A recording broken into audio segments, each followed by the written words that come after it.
All right. So now we're going to look at system config XML. Okay. So this involves that system configuration view.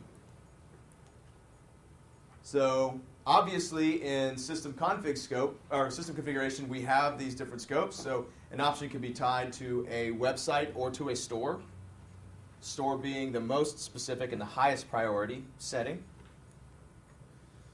Okay, so how would that happen? Obviously, we could set, depending on how these fields are configured, we can change the scope and set values.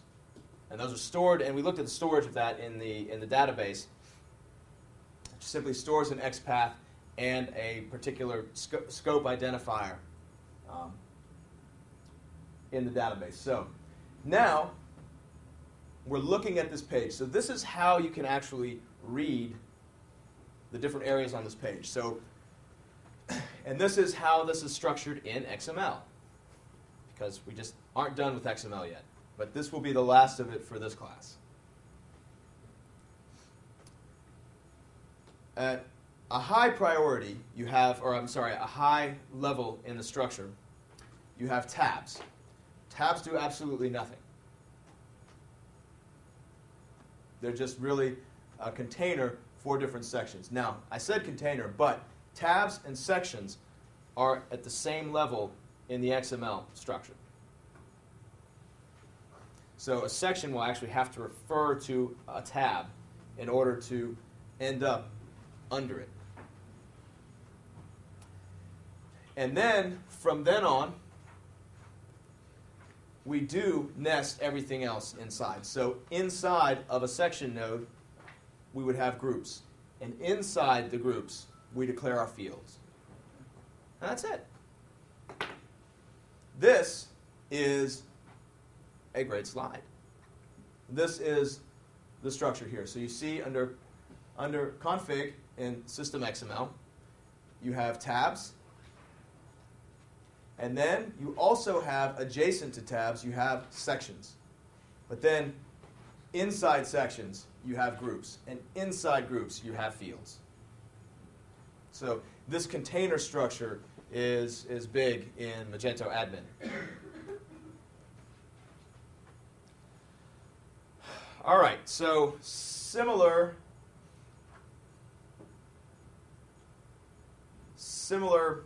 thinking and some of the same syntax here. So tabs, you would simply declare a node, and we can call translate in the module to use, and we specify a label here, not a title, a label.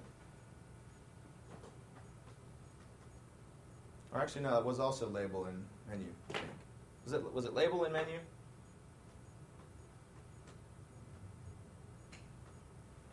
Title. It was it was title. It was title in menu. It's label in here. Module means the module that will be used for translation. Basically, the helper that will be used to translate this node. So this is an actual node name. So if we don't have a helper set up, in fact, if we do this, if you do this in your module and you declare your module to handle the translation function, and you don't have a helper in your module, you'll throw a fatal error because the class won't be defined. Yes, that's just simply how this was implemented. So tabs, and then a node, catalog in this case, specify a label, sort order. And then adjacent to that, we could have a section. So sections, catalog, section. So this would be catalog section. And we can specify a CSS class and a label to be displayed. And then here is where we associate this section with this tab. So that would make this display under that catalog tab. And we specify a front-end type of text, which would be used to render this value. And a sort order, and then these three values. And if they aren't, if one of these isn't specified, it's determined to be false. So, show in default, that would be the global scope, show in website, and show in store. Your choice. And showing means enabling the functionality to say Basically, right. So you'd see, for example, in the admin, so when we want to enable path hints, that one is set show in default false. So that's why we have to change to a website or a store scope in order to show those.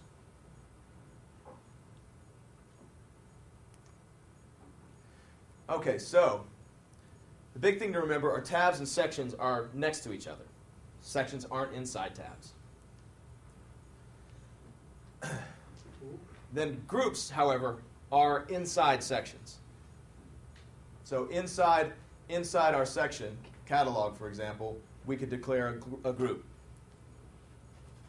And here we're declaring another node, in this case front end. And again, we'll set front end type of text to render this value to the screen. Again, sort order and where to show it. So these are the panels, the blue bars on the right when you click on a section. And then inside groups, we would define fields. So sections contain groups, groups contain fields.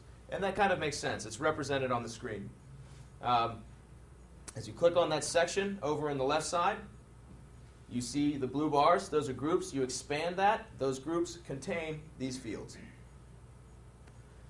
And again, we have a label, but here we have a front-end type. So this, we would actually specify. This would actually specify a select box. Okay. And then we're specifying a source model. Admin HTML system config source catalog list mode. Okay, so what this tells me is that the options for this select box are coming from this class. That's what the source models do. And sort order, show in default, show in website, show in store. There are also some other nodes that we can define here, and I define those in my in the file that I will be pasting for you. So, any questions so far? It's probably cruel to feed you this much XML right after lunch. So, what does all this do? Well, this sets up our system configuration page, and this provides the fields that we can then save, and the values that are saved here consider the scope and are saved in core config data. So that's the full connection there.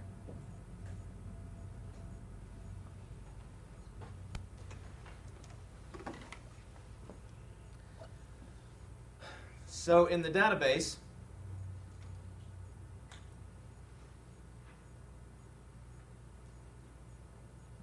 core config data,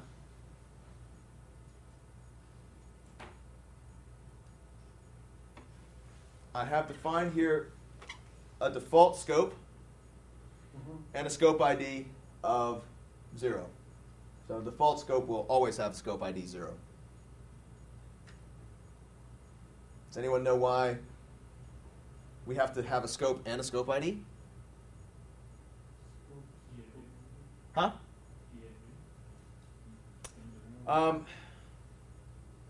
Related principle, but no. So basically, we can have website IDs and we have store IDs, and they might actually happen to be the same number. So if I have a website ID of 1, if we only had scope ID, we wouldn't know whether that was for website 1 or store 1. So that's why.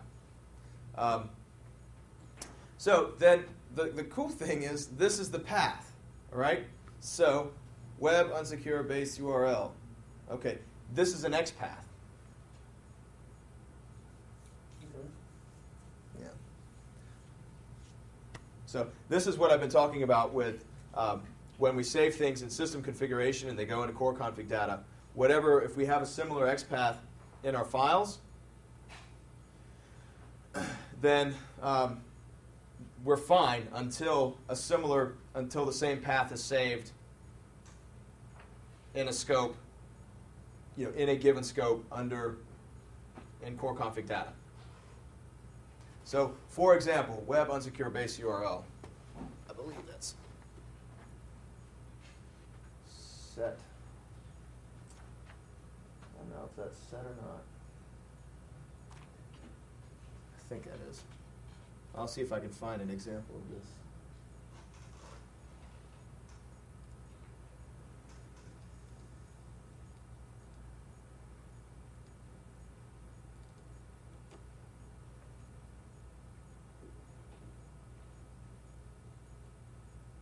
Yeah, okay. Oh, here we go. Well, here's a good one. So, under the default node in config, default, so that would be a scope. We have general, locale,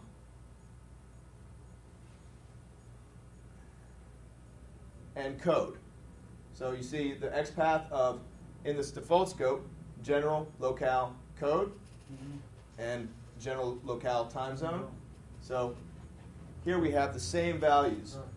General, locale, code in the default scope, general, locale, time zone in the default scope. So they're in the config.xml that ships with Magento, app etc config, that is defined. But as part of the install process, you set these values. And once they're set here, they will always override the base values. Okay. So fetching a variable from the system configuration. We did that on the very first day. Yeah. Mage get store config or mage get config. Mage. Yes. Yeah. Get node. Yes. Adding an option to the system configuration. Well, we'll be doing this in just a second. So, create an option in the system configuration and output the option value in a form. Well, okay. That's what system XML does. So, create an option in system configuration.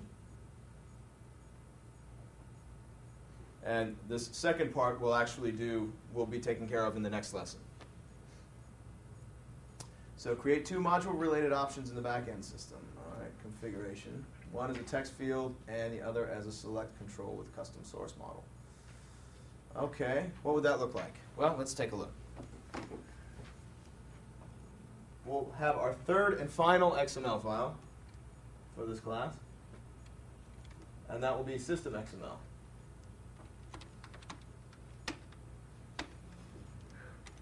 And you're welcome.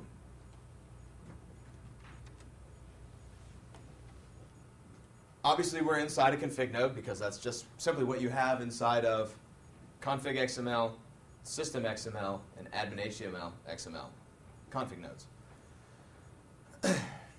Then we have tabs. So here what we're doing is we're going to add tab to the system configuration.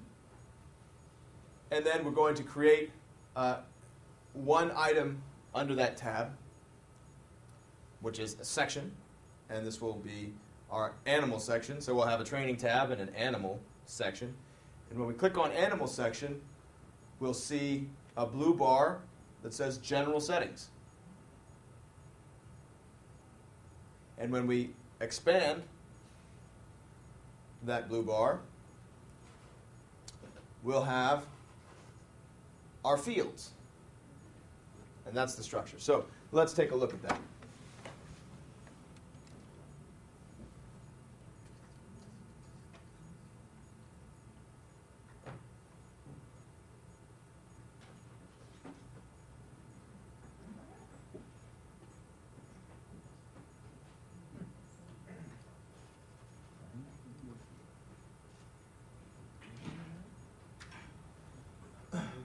All right, so here we have general, catalog, find, customers,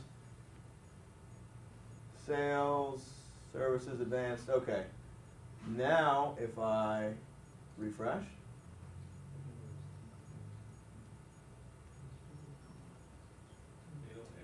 sweet. helper data. Oh, why did that happen? Because, well, no, actually, that's the thing. I don't have to specify ACL for this. But what is happening is I'm calling translate using my module. And honestly, you know, it's very easy to set this up, so you should. So what I would need to do would be go into training animal and create a helper folder. And in here I would need a new PHP file named data.php.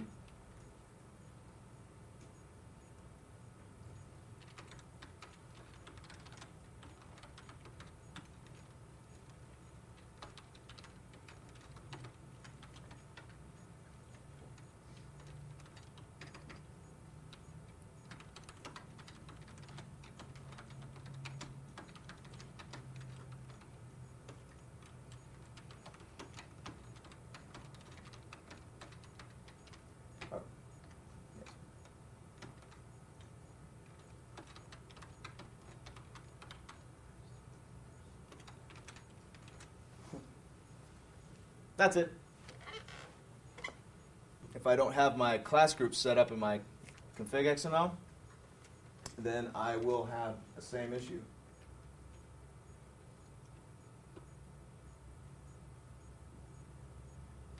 Looks like that might be the case. So, in my config XML, yep, I only have models. Well, I'll probably need to go ahead and set up blocks and helpers too.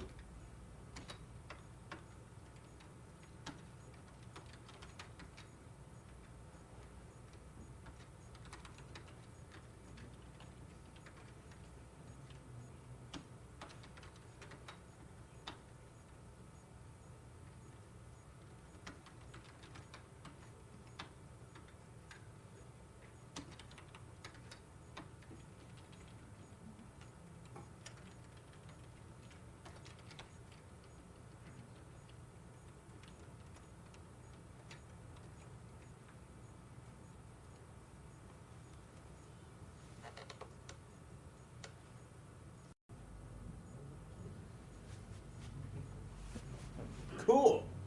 Oh, because we took the thing out of the... All right, so folks, in your system XML now, I'm sorry, your admin HTML. Actually, we do this first. Well, yeah, because we actually have a little more work. But let's actually discuss. Well, let me give you a class.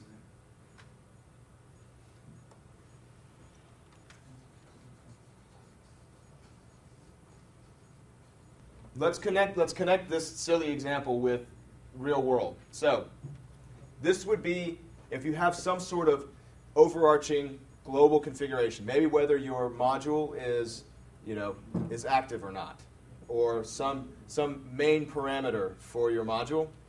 This is the kind of thing you would put in here.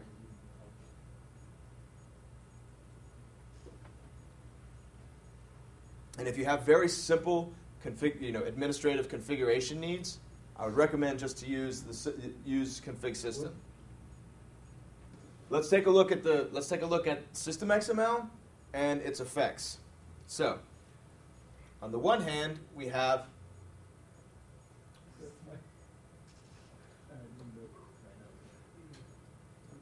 on the one hand we have tabs. Okay? So, tabs. And here's the tab, training. So that's what tabs does. And here you see animal. And in here, we associate this node, which we've also named training, with that tab up here. So we have to use this value here, in here, to associate, to put our section under that tab. And then for animal inside groups, we define our label for this particular panel. So each panel will be a node directly under groups. So general, and that's what's here, general settings. And in here, we've declared a couple of fields. Now, we only are showing one right now. And the reason for that, is, okay, I have two fields showing here. I have a recommendation, and then I have display recommendation. Now here, I have a dependency declared. And I just simply have it refer to this node. So basically, this node here, under dependency, refers to this node. So there we go. That has to be equal to 1 in order for us to show. Because of this dependency here, well, okay, that's just some JavaScript. Now, you can see when I mouse over this, I get this nice little tooltip that pops up. And up here I don't have enough screen real estate for this to show. Normally this renders to the right. So that's your little pop-up tooltip. And once I set that to 1, I get to see my recommendation field. And I already happen to have a value in there from my database. So you select show, right? Yep, so once I choose show, and Okay, this is the thumbnail. yes, and show is equal to 1. I do believe it's just whatever that value is. So what is eat them all? I already had this entry in the database. So if I wanted to find this, where this was saved, I can simply look in core config data for that value. And here I can see I've saved it. And you can see, now, here's the other thing to note. How does that path establish? Well, you see training general recommendation. Well, let's see. Training, general, recommendation. That's how that works. So you always have that 3. It's very cool. And then I can just do mage get store config and pass in training, general, recommendation. And I would get my config value.